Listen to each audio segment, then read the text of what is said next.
నెలాల నుండి ఈ మధ్యలోనికి వారిని పంపించబడ్డారు. పశ్చిమాపురం రావడం అనేది ఫస్ట్ టైం.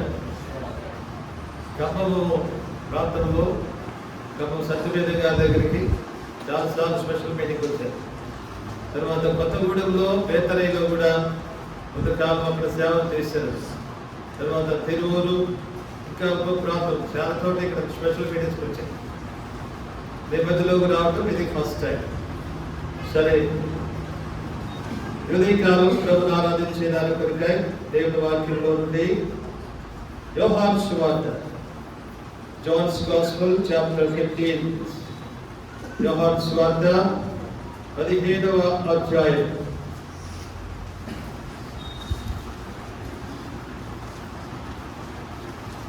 16వ వచనము అందరము కలిసి చదువు.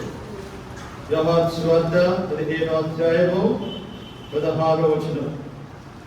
మీరు నన్ను ఏర్పరచుకోలేదు, అడుగుదులో అది ఆయన మీకు అనుగ్రహించినట్లు నేను వెళ్ళి ఫలించుటకు మీ ఫలము నిలిచినటకు నేను మిమ్మల్ని ఏర్పరచుకొని నియమించింది. ప్రభు లేఖన భాగంలో ఆరాధన కొరకై ఆశీర్వదించి మనతో మాట్లాడుతుగా ప్రార్థన చేసుకుంటాం. ప్రార్థన ఏం చేయాలి? పెద్దవారు మోకరించలేని వారు, అలాంటి వాళ్ళు ఓకే, కానీ మోకరించగలిగిన వారు మాత్రం మోకరించాలి. కళ్ళు మూసుకొని ప్రార్థనలో ఏకీభవించాలి. ప్రార్థన చేస్తున్నప్పుడు ఇచ్చుకోవడం చేయమాక. పిల్లలు ఎవరసు ప్రార్థనలో ప్రభుని కూడా ఏమైనా ప్రార్థించాలి. ప్రభువా నాతో మాట్లాడని ప్రార్థించుకో. ప్రేమ గల పరలోకపు తండ్రి, 2024వ సంవత్సరంలో 11 మాసంలో మమ్మల్ని కాపాడి 12వ నెల డిసెంబర్ 1వ తారీఖున తండ్రి అస్వాపురం హోరేల్లో ఉండే ఏర్పాటు అనుగ్రహించడానికై వందనములు చెల్లిస్తున్నాం. సంవత్సరంలో ఇంతవరకు నడిపించడానికై స్తోత్రములు చెల్లిస్తున్నాం. మీ విశ్వాసతను బట్టి వందనములు, మీ నమ్మకత్వాన్ని బట్టి స్తోత్రం, శాశ్వతమైన మీ ప్రేమను బట్టి వందనములు చెల్లిస్తున్నాం. చదువుకున్న లేఖన భాగంలో నుండి బాధలతో మాట్లాడము, ఆరాధన కొరకు మా హృదయాలు సిద్ధపరచండి. ఆత్మదేవుడు అయినటువంటి మిమ్మలను ఆత్మతోను సత్యముతోను యథార్థపు దేవుడితో ఆరాధించడానికి ప్రభువా సహాయం చేయమని వేడుకుంటున్నాం. మీ దాసుని యొక్క రోజుని దాసుల పెదవుల గొంతును పవిత్రపరిచి సత్యవాక్యము సరిగా ఉపదేశించబడడానికి సహాయం చేయండి. సార్వత్రిక సంఘములలో వర్తమానం ఇచ్చినకు నిలబడతలపై ప్రేమని సాగులను వేరే బలపరుచుకొని నేను కూడా వచ్చిన సంఘములో పిల్లలను బలపరిచి వాడుకోమని వేడుకుంటున్నాం. విశ్వాసంతో మీరు ఇచ్చే నిబంధన రక్త ప్రోక్షణ కింద తెచ్చుకుంటూ సమస్తమైన మహిమ మీకు ఆరంభిస్తూ మీ ప్రియకుమారుడు మా ప్రభు రక్షకుడైన క్రీస్తు యేసు నామం పేరిట అది వినయంతో స్తుతించి ప్రార్థించి వేడుకొనుచున్నాం తండ్రి. ఆమేన్. కూర్చోండి, చక్కగా కూర్చోండి. వాక్యాన్ని మంచిగా ఆలకించండి. ఉదయకాలం నందు మన ఆరాధన అంశం ఏంటంటే దేవుని ఏర్పాటు. చెప్పండి, దేవుని ఏర్పాటు. చాలా సార్లు ఈ అంశం మీద మరి వాక్యాలు వినుంటారు. మరొకసారి ఈ అంశం మీద మరొకసారి మన వాక్యాలు వింటారు. యేసు ప్రభువారు తన శిష్యులతో మాట్లాడిన సందర్భం ఇది. ఏమైనా మాట్లాడాడంటే, మీరు నన్ను ఏర్పరచుకొనలేదు, నేను మిమ్మల్ని ఏర్పరచుకొని నియమించి తిని అన్నాడు.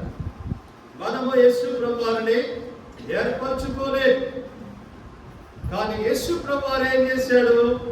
మనలను ఏర్పరచుకున్నాడు. We didn't choose God, but God had chosen us. దేవుడే మనల్ని ఏం చేసుకున్నాడు? ఏర్పాటు చేసుకొని నియమించుకున్నాడు. ఇక్కడ ఉన్న మనమందరం కూడా ఎవరమంటే దేవుడు ఏర్పరచుకున్నటువంటి వారు, దేవుడి చేత నియమించబడినటువంటి వారు.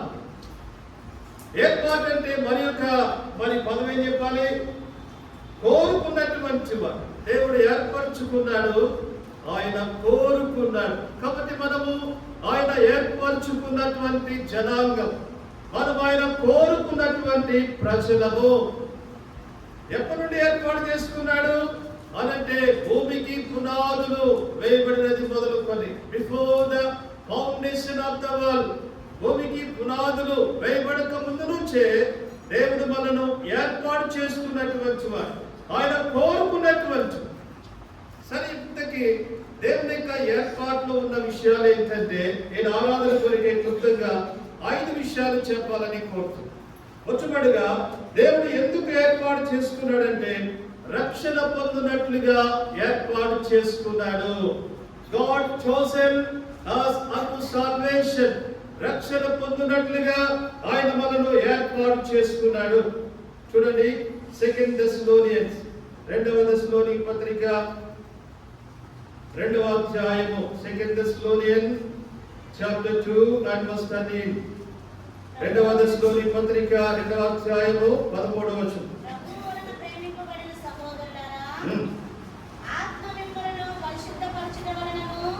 మీరు సత్యమును నమ్ముట వలనను రక్షణ పొందుటకు దేవుడు ఆది నుండి మిమ్మల్ని ఏర్పరచుకొనెను. రక్షణ పొందుటకు దేవుడు ఆది నుండి మిమ్మల్ని ఏర్పరచుకొనెను గనుక. కాబట్టి ఎప్పటి నుంచి ఏర్పాటు చేసుకున్నాడు? ఆది నుండి ఏర్పాటు చేసుకున్నాడు. ఎందుకోసం ఏర్పాటు చేసుకున్నాడు? రక్షణ పొందడానికి ఏర్పాటు చేసుకున్నాడు. ఆయన రక్షణ పొందినట్లుగా ఏర్పాటు చేసుకున్నాడు. కాబట్టి మీరు రక్షణ పొందారు, నేను రక్షణ పొందాను. ఇక్కడ కూర్చున్న మనమందరం కూడా రక్షణను పొందాము. So God planned so that you may receive the salvation. ఈ రక్షణ పొందినట్లుగా దేవుడు ఏర్పాటు చేసుకున్నాడు. సరే, నేను ఈ రక్షణ గురించి 3 భాగాలుగా చెప్తాను. 3 భాగాలుగా అంటే, మొదటి భాగంలో రక్షణ పొందాలంటే మనం ఏం చేయాలి? 2 విషయాలు ప్రాముఖ్యంగా చేయాలి. ఎవరైనా కానీ రక్షణ పొందాలంటే 2 విషయాలు. ఏంటి 2 విషయాలు? నమ్మి బాప్తిసం పొందిన వాడేమవుతాడు? రక్షణ పొందుతాడు. కాబట్టి రక్షణ పొందాలంటే ఏం చేయాలి? నమ్మాలి. నమ్మిన తర్వాత ఏం చేయాలి? బాప్తిస్మము పొందాలి. నమ్మి బాప్తిసం పొందిన వాడేమవుతాడు? రక్షణ పొందుతాడు. ఇప్పుడు నమ్మాలి అన్నప్పుడు ఏమి నమ్మాలి? What we suppose to believe. ఏమి నమ్మాలి? చూడండి, లోకంలో ఒక స్త్రీ కానీ పురుషుడు కానీ పుట్టిన తర్వాత మొట్టమొదటిగా ఏం నేర్చుకుంటాడు? బిడ్డ ఎదుగుతూ ఉండగా ఏం నేర్చుకుంటాడంటే నమ్మకాల గురించే నేర్చుకుంటాడు. తల్లిదండ్రులు ఏదైతే నమ్మి ఉన్నారు, తల్లిదండ్రులు ఏదైతే విశ్వసించి ఉన్నారో బిడ్డ కూడా అదే నేర్చుకుంటాడు. సరే, ఇప్పుడు నమ్మాలి అన్నప్పుడు నేను భారతదేశం అంతా కూడా, ప్రపంచం అంతా కూడా నమ్మకం మీదనే వెళుతుంది. నమ్మాలి అన్నప్పుడు ఏమి నమ్మాలి? ఏం నమ్మాలంటే ప్రియులారా, సత్యమును నమ్మాలి. What we suppose to believe. ఏమి నమ్మాలంటే సత్యమును నమ్మాలి.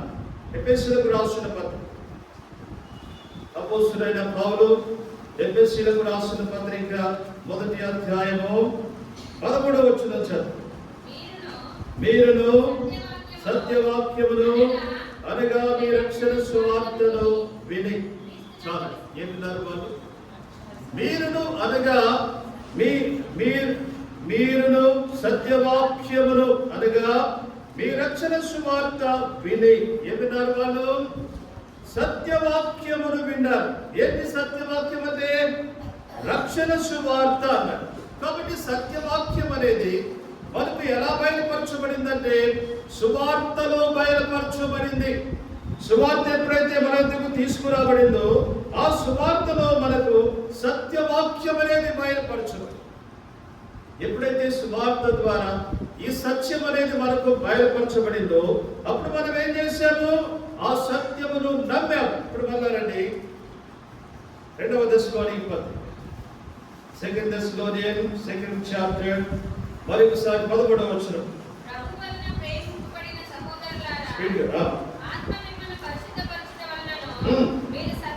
ఆ మాట కావాలి. మీరు సత్యమును నమ్ముట వలన. చాలు. ఏమి నమ్మారంట? సత్యమును నమ్మారు. సత్యవాక్యమును మొదటిగా విన్నారు. తర్వాత సత్యవాక్యమును నమ్మి ఏం చేయబడ్డారంటే రక్షించబడ్డారు. కాబట్టి మనము రక్షణ పొందినట్లుగా ఏమి నమ్మామంటే సత్యాన్ని నమ్మాము, సత్య వాక్యమును నమ్మాము. లోకంలో నమ్మకాల గురించి ప్రజలు ఏమంటారు? ఎవరు నమ్మకం వాడదులేండి అని అంటారు. ఇంకా ఏమంటారు? దేవుళ్ళంతా ఒకటేనండి అంటారు. నిజమేనా మాట? బైబిల్ చెప్తుంది మనుషులు ఎదుట సరిగా కనబడేటువంటి మార్గము కలదట, కానీ చివరికి అది తుదకు ఏం చేస్తుంది? మరణానికి దారితీస్తుంది. కాబట్టి ఇప్పుడు సత్యాన్ని నమ్మాలి. యేసు ప్రభువు ఈ లోకానికి ఎందుకు వచ్చాడంటే, ఆయన దేవుడై ఉండి మానవుడిగా శరీరధారిగా ఈ లోకానికి ఎందుకు వచ్చాడంటే, మానవాడికి సత్యాన్ని బయలుపరచడానికి యేసు ప్రభువు ఈ లోకానికి వచ్చాడు. సత్యమును నమ్మామంటే ఎవరు సత్యము? Who is the truth? ఎవరు సత్యము? ఇప్పుడు మొదటి యోహాను పత్రిక, యోహాను రాసిన మొదటి పత్రిక 1 John chapter 5 please. 20వ వచనం చదవండి. మనము సత్యవంతుడైన వారిని ఎరుగవలెనని దేవుని కుమారుడు వచ్చి మనకు వివేకం అనుగ్రహించున్నాడని ఎరుగుదుము. ఏమంటాడు ఇక్కడ? మనము సత్యవంతుడైన వారిని ఎరగాలని, మనము సత్యవంతుడైన వారిని ఎరుగవలెనని దేవుని కుమారుడు వచ్చి ఏం చేశాడు? వివేకం అనుగ్రహించాడు. ఏంటి వివేకం అంటే అర్థము? ఏది మంచి ఏది చెడు తెలుసుకునేదాన్ని ఏమంటారు? వివేకము అంటారు. కాబట్టి దేవుని కుమారుడు వచ్చి మనకి ఏమిచ్చాడు? వివేకం అనుగ్రహించాడు. ఏ విషయంలో? సత్యవంతుడైన వారిని ఎరగవలని చెప్పి దేవుని కుమారుడు వచ్చి మనకు వివేకాన్ని అనుగ్రహించాడు. ఆ తర్వాత ఏమంటాడు? మనము దేవుని కుమారుడైన యేసుక్రీస్తు నందున్న వారమై ఎక్కడున్నాం? సత్యవంతుని యందున్నాము. మనము దేవుని కుమారుడైన యేసుక్రీస్తు నందున్న వారమై ఎక్కడున్నాం? అందరూ చెప్పారు ఎక్కడున్నాం? సత్య మతంలో లేవు. ఎక్కడున్నామంటే యేసుక్రీస్తు నందు ఎవరైతే ఉన్నారో వారు ఎక్కడున్నారు? సత్యవంతుని యందు ఉన్నారు. ఇప్పుడు ఆ సత్యవంతుడు ఎవరంట? తర్వాత ఆయనే నిశ్చయమైన దేవుడును నిత్య జీవమునై ఉన్నాడు. మనము దేవుని కుమారుడైన యేసుక్రీస్తు నందున్న వారమై సత్యవంతుని యందు ఉన్నాం. ఆ సత్యవంతుడు ఎవరు? ఆయనే నిశ్చయమైన దేవుడు, నిత్య జీవమునై ఉన్నాడు. కాబట్టి ప్రియులారా, దేవుని ఏర్పాటు ఎంత అద్భుతమో చూడండి. మనము రక్షణ పొందినట్లుగా ఆయన ఆది నుండి ఏర్పాటు చేసుకున్నాడు. తల్లి గర్భంలో భిన్నముగా రూపించబడుతున్నప్పుడే ఏర్పాటు చేసుకున్నాడు. ఇదిగో మీరు రక్షించబడాలి. రక్షణ పొందాలంటే ఏం చేయాలి? నమ్మాలి. ఏమి నమ్మాలి బాబు? ఏమి నమ్మాలి? సత్యమును నమ్మాలి. ఈనాడు మనము నమ్మింది ఏంటంటే అసత్యము కాదు, అబద్ధము కాదు. మరేమి నమ్మాం? సత్యమును నమ్మాం. సత్యాన్ని గురించి విన్నాం, సత్యాన్ని నమ్మాం. సత్యమును నమ్మాం. ఇప్పుడు ఆ సత్యం ఎవరంటే యేసుక్రీస్తు ప్రభు. యేసు ప్రభు ఏమన్నాడు? నేనే మార్గమును, నేనే సత్యమును, నేనే జీవమునై ఉన్నాను. నా ద్వారా తప్ప ఎవరు కూడా పరలోక రాజ్యానికి వెళ్ళరు. మా తల్లిదండ్రులు కూడా విగ్రహారాధికులు, పచ్చి విగ్రహారాధికులు. మా నాన్నగారు బ్రహ్మగారిని పూజ చేశారు. మా అమ్మ పేరు మారుతమ్మ, మా అమ్మ పేరు. అలాంటి విగ్రహారాధికులను దేవుడు ఏర్పాటు చేసుకున్నాడు. కాబట్టి వారిని రక్షించాడు. రక్షించబడ్డ కుటుంబంలో మేము జన్మించాం. మేము విగ్రహారాధికులుగా. కాబట్టి సత్యమును నమ్మి యేసుక్రీస్తు ప్రభు సత్యం. కాబట్టి ఇలాగ సత్యమును నమ్మి బాప్తిసం పొందిన. బాప్తిసం అంటే ఏంటి? ఇప్పుడు బాప్తిసంలో చాలా సంగతులు. బాప్తిసం నమ్మి బాప్తిసం పొందే వారు ఏం చేస్తారు అని అంటే దేవుని సంకల్పాన్ని నెరవేరుస్తారు. చూడండి లూకాసు వార్త 7వ అధ్యాయం, Gospel of Luke 7th chapter and 30th verse. 30వ వచనం. పరిసయ్యులను ధర్మశాస్త్రోపదేశకులను అతని చేత బాప్తిస్మము పొందక తమ విషయమైన దేవుని సంకల్పము. చాలని తమ విషయమైన దేవుని సంకల్పం. ఏంటి దేవుని సంకల్పము? బాప్తిస్మము పొందుట దేవుని సంకల్పం. కాబట్టి బాప్తిసం పొందిన వారు దేవుని సంకల్పాన్ని నెరవేర్చారు. బాప్తిసం పొందిన వారు దేవుని ఆజ్ఞ నెరవేర్చారు. బాప్తిసం పొందిన వారు నీతి యావత్తు నెరవేర్చారు. ఈ రీతిగా మనం ఈనాడు రక్షణ పొందామంటే ఈ రక్షణ వెనుక దేవుని ప్రణాళిక, దేవుని ఏర్పాటు ఏంటంటే రక్షణ పొందినట్లుగా ఏర్పరచుకున్న దేవుడు మనము సత్యమును నమ్మేటట్టుగా చేశాడు. అంతేకాదు ఆయన సంకల్పాన్ని నెరవేర్చేటట్టుగా చేశాడు. ఆజ్ఞను గైకొనేటట్టుగా చేశాడు. నీతి యావత్తు నెరవేర్చేటట్టుగా చేశాడు. నమ్మి బాప్తిసం పొందిన వాడు రక్షింపబడతాడు. ఇప్పుడు ఎవరు మనం నమ్మాము, బాప్తిసం పొందాము, ఏమయ్యాము? రక్షించాము. ఇది దేవుని సంగతి. నా ప్రియమైన యేసు ప్రభు వేలాది స్తోత్రములు నీవిచ్చిన రక్షణకై దేవా స్తోత్రములు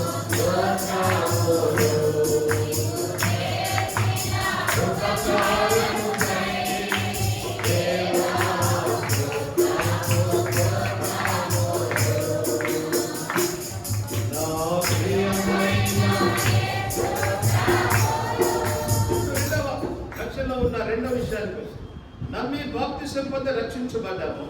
రెండవదిగా రక్షణ అంటే రక్షణ పొందామని చెప్పుకుంటున్నాము. What is salvation? రక్షణ అంటే ఏంటి? రక్షణ అంటే ఏంటంటే పాపం ద్వారా వచ్చు జీతమైన మరణం. పాపం ద్వారా వచ్చు జీతమైన మరణం. పాపాన్ని బట్టి 2 మరణాలు వచ్చాయి. ఎన్ని మరణాలు? 2 మరణాలు. 2 మరణాలు ఏంటి? ఒక మరణం ఇక్కడ పొందుతాం, ఇంకొక మరణంలో ఏమో అగ్నిగుండంలో పొందుతాం. ఒక మరణం ఇక్కడ మరి ఈ లోకంలో మనం పొందుకుంటాం. స్త్రీ ద్వారా జన్మించినటువంటి మనుషుడు ఎంత గొప్పవాడైనా సరే ఒక రోజు లోకాన్ని విడిచిపెడతాడు. అది మొదటి మరణం. కానీ 2వ మరణం. ఇంత 2వ మరణం ఏంటి? 2వ మరణం అంటే రక్షణ గ్రంథము 20వ అధ్యాయం, The book of Revelation, 20th chapter and 14th verse.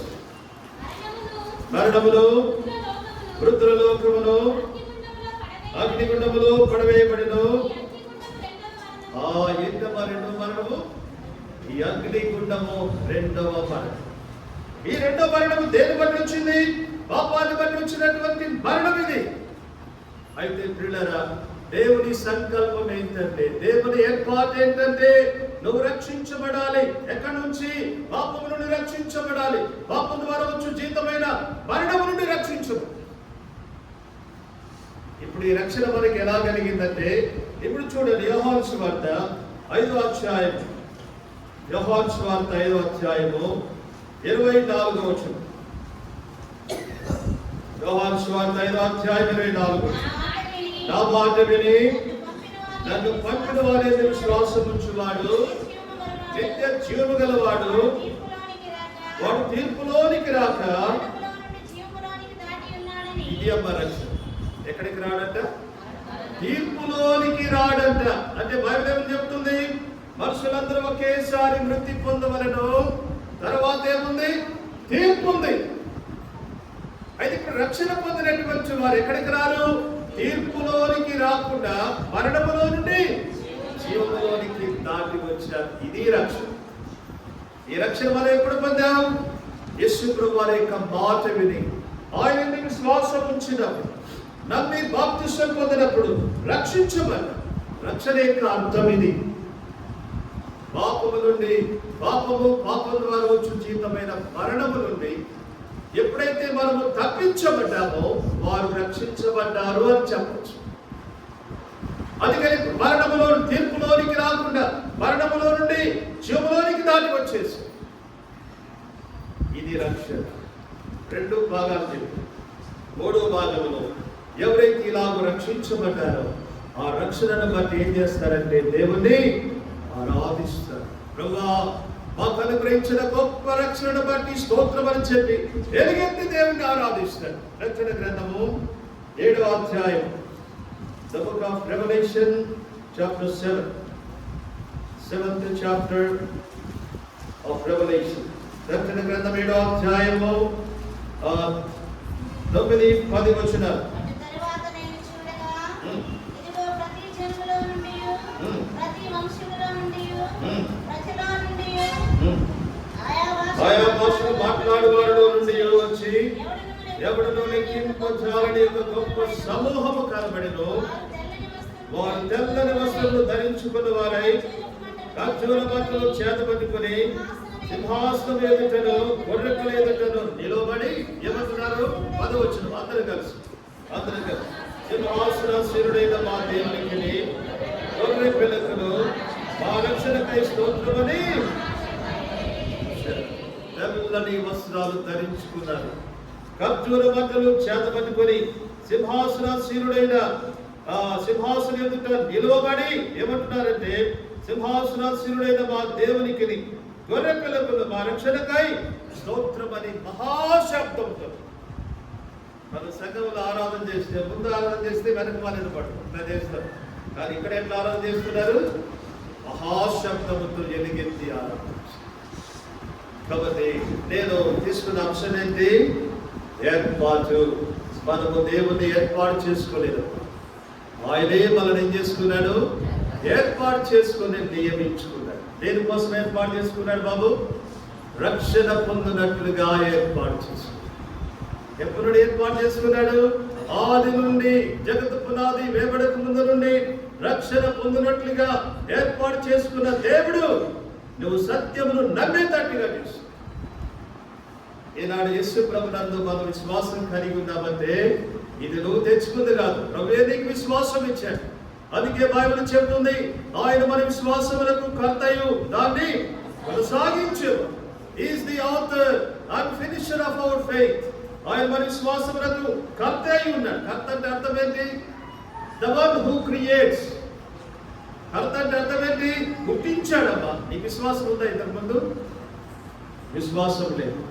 ఆ విశ్వాసం నీకు ఎప్పుడు సువార్త వింటున్నప్పుడు కొంతమంది ఒక పత్రిక చదివి రక్షించబడ్డ వాళ్ళు ఉన్నారు. దాని బక్సీ గారి గురించి ఎంతమంది తెలుసు? ఆయన ఒక సిక్కు మతస్థుడు. ఆయన బైబిల్ చించి పడేస్తున్నాడు. మరి ఎట్లా నమ్మాడు? దైవ ఏర్పాటు. ఒక సమయం వచ్చినప్పుడు నమ్మాడు, సాగిలపడి అప్పగించుకున్నాడు. తను గొప్ప రక్షణ పొంది ప్రపంచంలోనే గొప్ప సేవ జరిగించి ప్రపంచంలోనే గొప్ప గుర్తింపు తెచ్చుకున్నాడు. బక్సీ గారు స్థాపించిన సహవాసం అంటే ఎంత మాదిరి, ఎంత పేరు. అలాగే దేవుడు బక్సీ గారిని ఏర్పాటు చేసుకున్నాడు. కాబట్టి మనం ఆయనను ఏర్పాటు చేసుకోలేదు కానీ ఆయనే మనల్ని ఏర్పాటు చేసుకున్నాడు. ఎందుకు ఏర్పాటు చేసుకున్నాడు?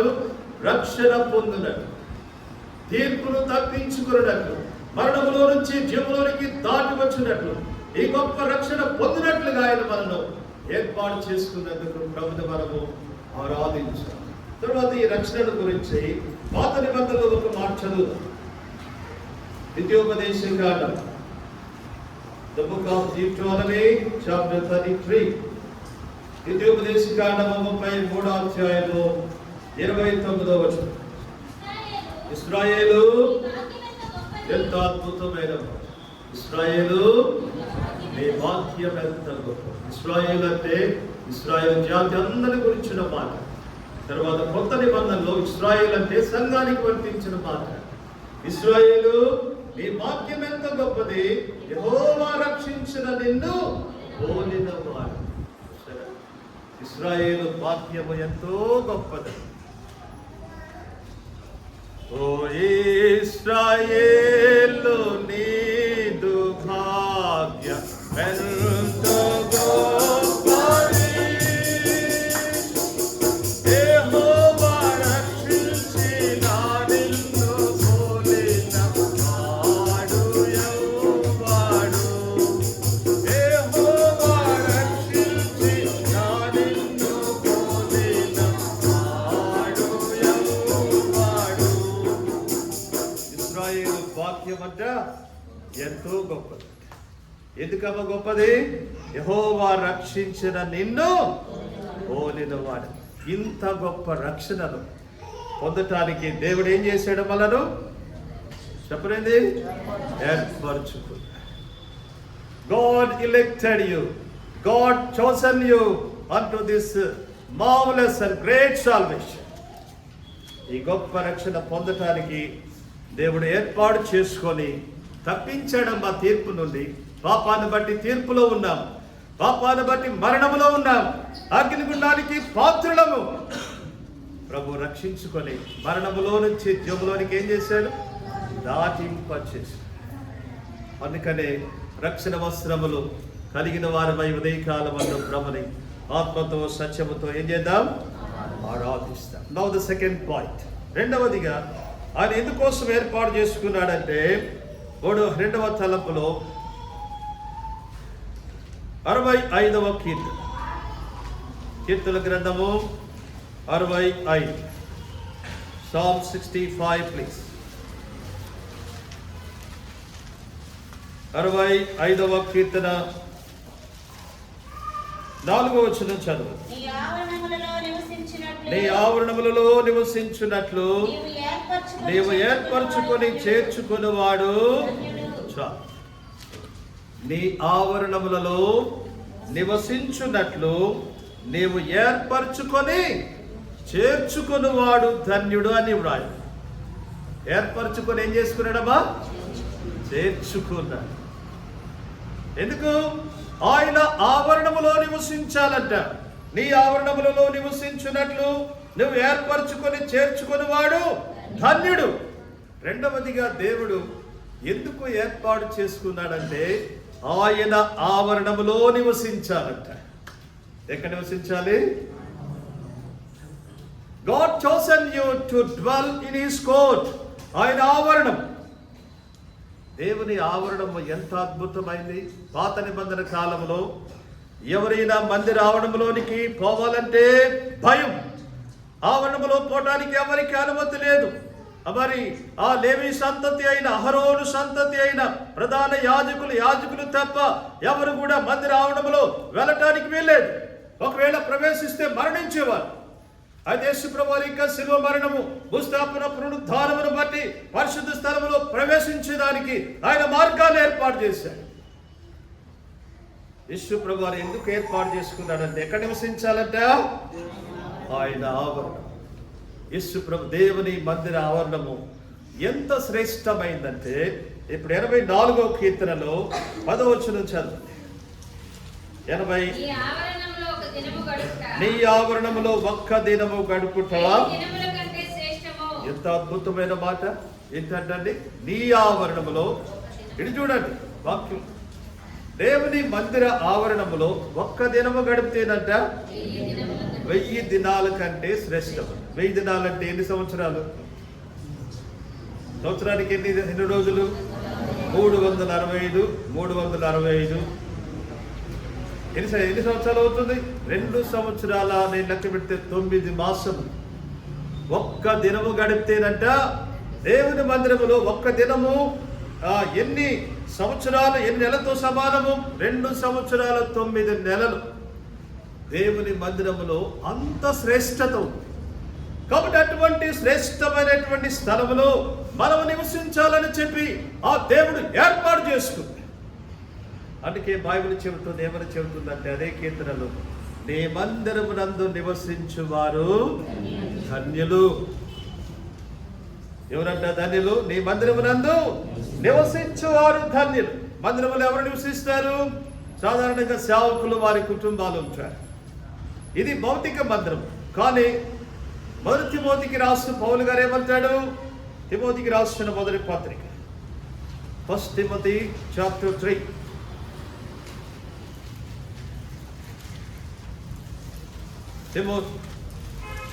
అపోస్తలుడైన పౌలు తిమోతికి రాసిన మొదటి పత్రిక 3వ అధ్యాయం 15వ వచనం. దేవుని మందిరములో, గమనించండి, దేవుని మందిరములో, జీవముగల దేవుని సంఘములో. చూసారా? ఏంటమ్మా దేవుని మందిరం అంటే? ఈ జీవము గల దేవుని సంఘము. ఈ సంఘములో ఎవరున్నారు? మరి భౌతిక మందిరములో సేవకులు, వారి కుటుంబాలు ఉంటారు. కానీ ఇక్కడ ఈ జీవము గల దేవుని సంఘములో ఎవరున్నారు? రక్షణ పొందిన ప్రతి ఒక్కరు కూడా ఈ సంఘములో చేర్చబడ్డారు, ఈ సంఘములో నివసిస్తున్నారు, ఈ సంఘములో సభ్యులుగా ఉన్నారు. కాబట్టి వారు ఎంత ధన్యులు.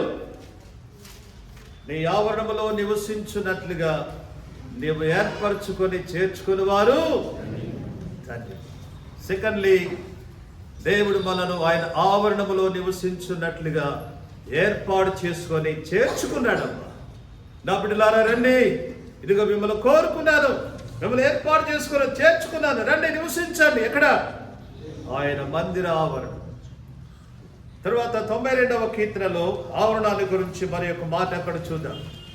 Psalms 92, 92వ కీర్తన, 92వ కీర్తన 13వ వచనం. యెహోవా మందిరములో నాటబడిన వారై. చూశారు ఎక్కడ అర్థలేదు? వారు మన దేవుని ఆవరణములో. కాబట్టి ఆవరణము శ్రేష్టమైంది. రెండవదిగా ఆవరణం ఎట్లాంటిది? వర్ధిల్ల చేసేటువంటిది. ఈ శ్రేష్టమైనటువంటి ఆవరణం, ఏ ఆవరణములో అయితే మనం వర్ధిల్లుతామో అలాంటి ఆవరణములో నివసించున్నట్లుగా ఆయన ఏర్పాటు చేసుకొని ఏం చేసుకున్నాడు? చేర్చుకున్నాడు. మనం ఏ పార్టీ వారు? దేవుని ఏర్పాటు ఎంత అద్భుతం, ఎంత గొప్పది. ఇది ఏర్పాటు ఉదయకాలం నిజంగా మనము అర్థం చేసుకున్న వారమై, గ్రహించిన వారమై, ఆత్మతో సత్యముతో కన్నీటితో ప్రభుని ఆరాధిస్తారు. తృణీకరించబడిన మానవుడు, వెళ్ళగొట్టబడినటువంటి మానవుడు, శాపగ్రస్తుడైనటువంటి మానవుడు, తీర్పు కూరైనటువంటి మానవుడు, మరణానికి పాత్రుడైనటువంటి మానవుడి విషయమై దేవుని ఏర్పాటు ఏంటంటే అతడు నా ఆవరణములో నివసించాలి అని చెప్పి ఆయన ఏర్పాటు చేసుకొని ఏం చేసుకున్నాడు? చేర్చుకున్నాడు. రెండు అంశాలు చెప్పాడు. మొట్టమొదటిగా రక్షణ పొందినట్లుగా ఆయన ఏర్పాటు చేసుకున్నాడు. సెకండ్లీ, రెండవదిగా ఆయన ఆవరణములో నివసించినట్లుగా ఆయన ఏర్పరచుకొని ఏం చేసుకున్నాడు? చేర్చుకున్నాడు. ఇది రెండవ. తర్వాత మూడవ తలంపు ఏంటంటే పాయింట్ నెంబర్ 3. మూడవదిగా ఎఫెసీ 1వ అధ్యాయం,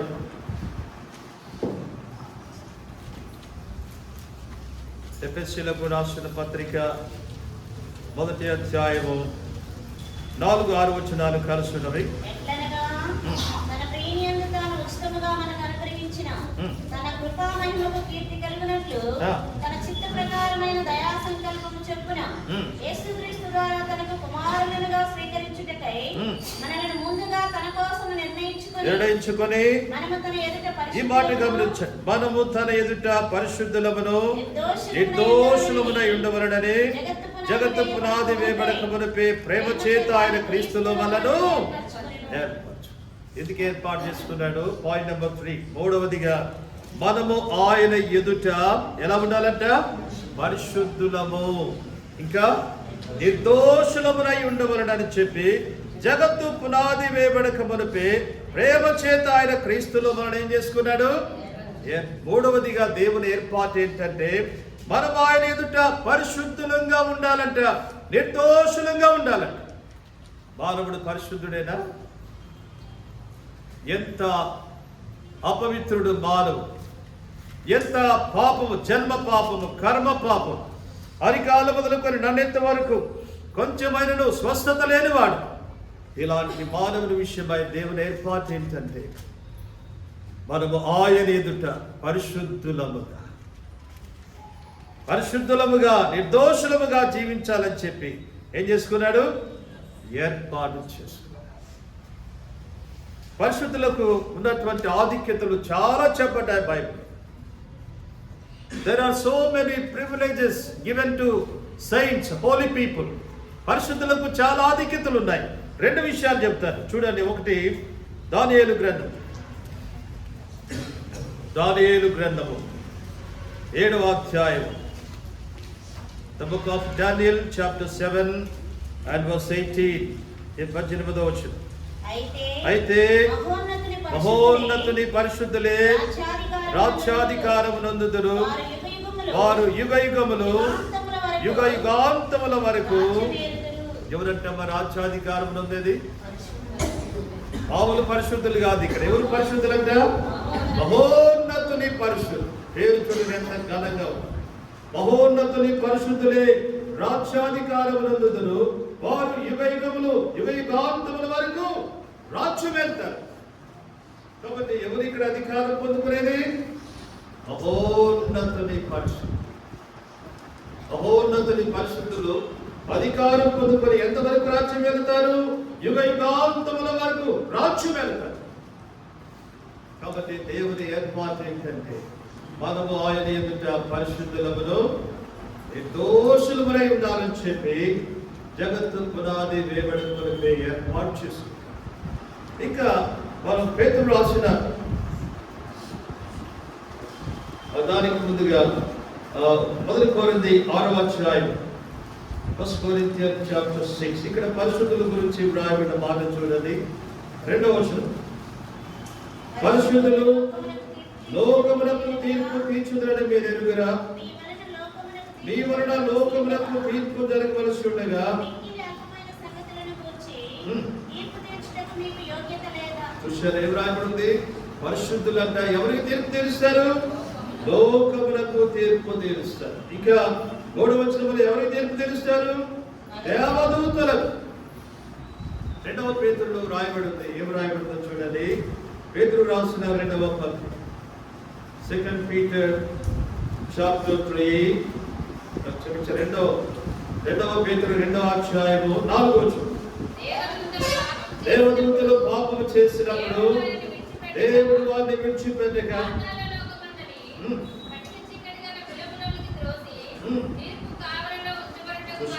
దేవదూతలు పాపము చేసినప్పుడంట దేవుడు వారిని విడిచిపెట్టక పాతాళలోకమందరి కటిక చీకటి గల బిలములోనికి త్రోసి తీర్పుకు కావలో ఉంచాడట.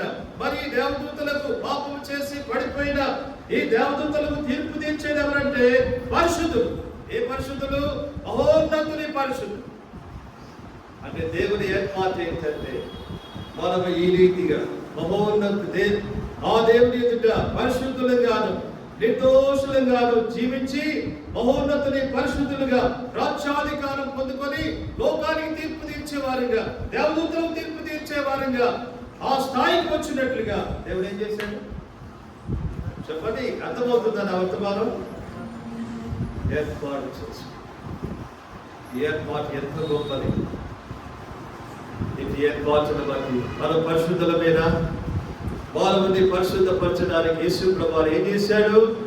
ఆయన శిలువ రక్తమును దానం చేశాడు.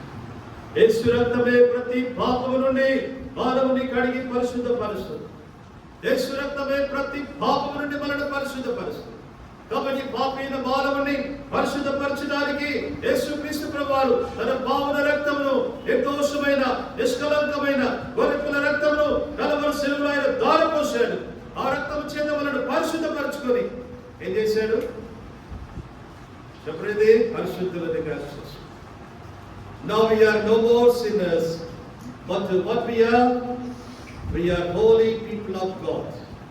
We are saints of God. మనము దేవుని పరిశుద్ధులు. కాబట్టి ఈ ఏర్పాటును బట్టి మనం ప్రభుని ఆరాధిస్తాం. Now point about 4 నాలుగో తలంపు చూద్దాం. నాలుగోది ఏంటంటే యాకోబు రాసిన పత్రిక 2వ అధ్యాయం. యాకోబు రాసిన పత్రిక 2వ అధ్యాయం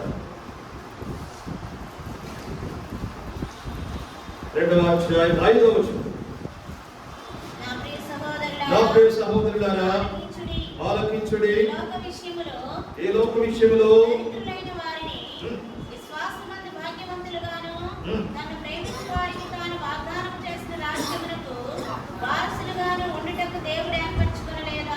ఇక్కడ దేవుడు ఏర్పరచుకునలేదా?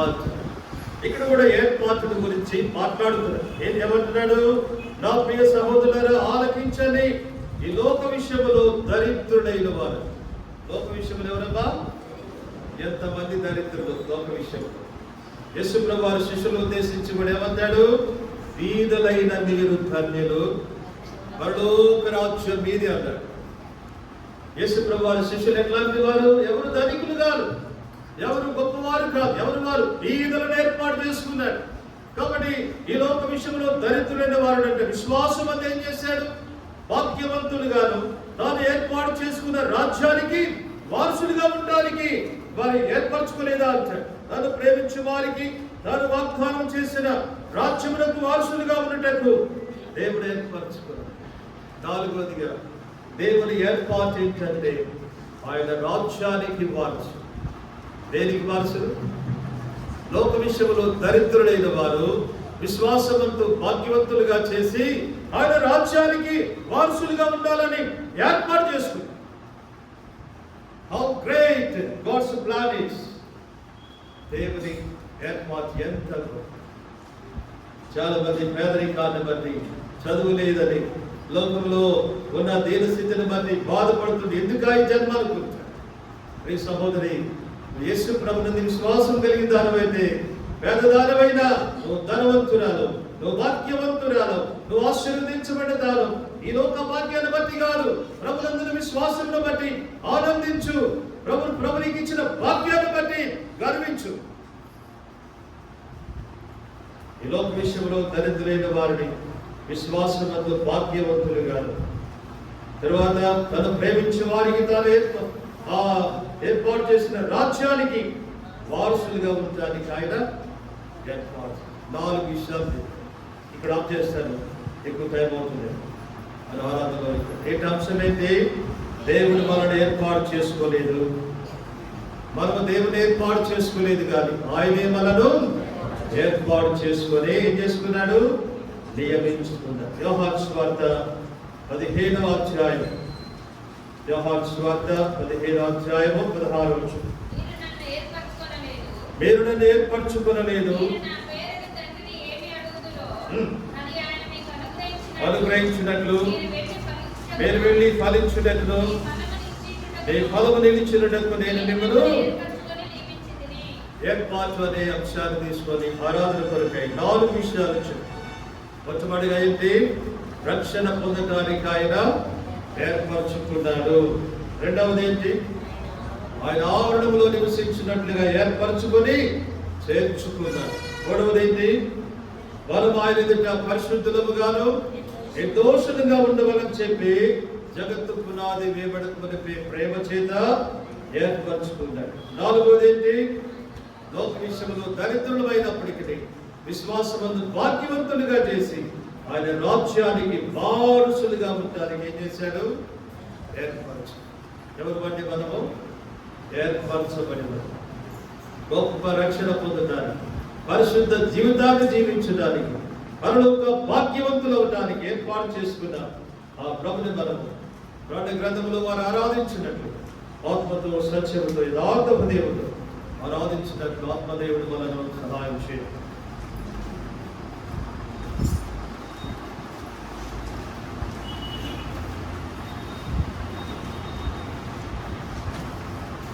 ఈ సమయంలో పాట సంఖ్య 249 పూర్ణ హృదయ స్తోత్రము చెల్లించగా ప్రభువునకు. మొదటి చరణం మరియు ఆఖరి చరణం పాడుతుండగా సండే స్కూల్ పిల్లలు లేచి సండే స్కూల్కి వెళ్తారు.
సండే స్కూల్ టీచర్ ఆరాధన చేసి వెళ్తారు.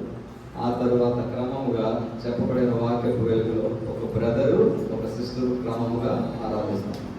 ఆరాధన మంది క్లుప్తంగా ఉండాలి, బిగ్గరగా ఉండాలి. రండి ఆరాధించుకోండి.